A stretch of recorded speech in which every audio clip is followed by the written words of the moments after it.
and I have to lead from the front. People must know who I am. But I also, and this is fundamental, have to lead from behind. Leading from behind means that we don't leave anybody astray. We don't leave anybody behind. That all of my pupils, all of my parents, all of my teachers, all of my support staff working in the school are in a team together, and I am both at the front, showing them the direction of travel, but also at the back, making sure nobody stumbles and falls. And that's a responsibility of a head in a school. When I spend time over in London, we talk a lot about these giants of old. We talk a lot about the fundamentals of a Harrow education. We also talk, of course, about what do the fundamentals of a Harrow education look like for an 18-month-old child who's just enrolled in Shanghai. Because the context is so different. And what I'll be telling you is actually there are some core elements to a Harrow education that make children the very best person they can be. And that doesn't need to be at Harrow. That can be at YK Pow. It can be at any school. Because we are here as heads to make and deliver on and create a truly life-changing experience for all of our children.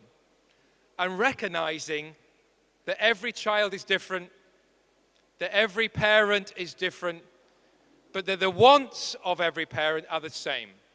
We want our children to be happy, we want our children to be fulfilled, and we want our children to explore all of their talents and all of their passions so that they can lead a life that is meaningful, that they can lead a life they can be proud of, and they can lead a life where they will influence other people for the good.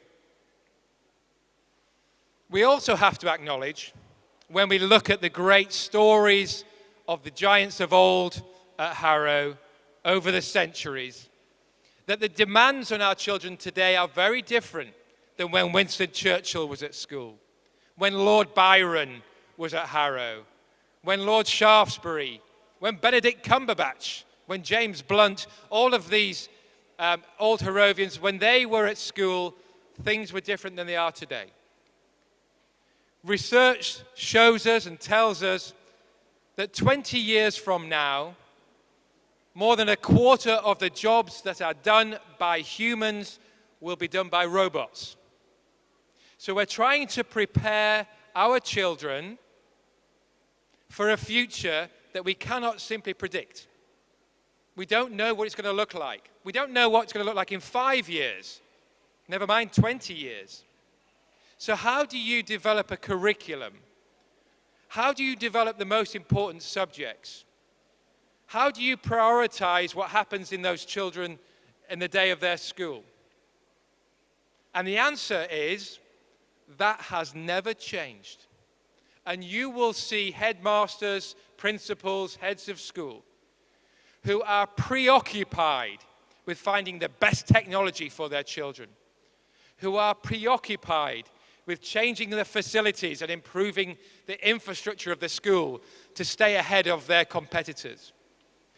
But actually, what matters most and what will future-proof our children, my daughter who's age 5, your children, what will ensure that they are as successful as they can be, is that they have clear understanding of themselves, they have a strong moral compass, they have unshakable values, and they have the confidence in themselves to take risks, to think differently, and to give their best in everything they do.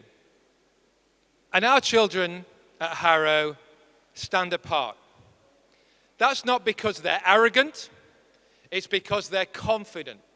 We spend a lot of time in our school daily routine taking our children out of their comfort zone and challenging them physically, mentally, morally,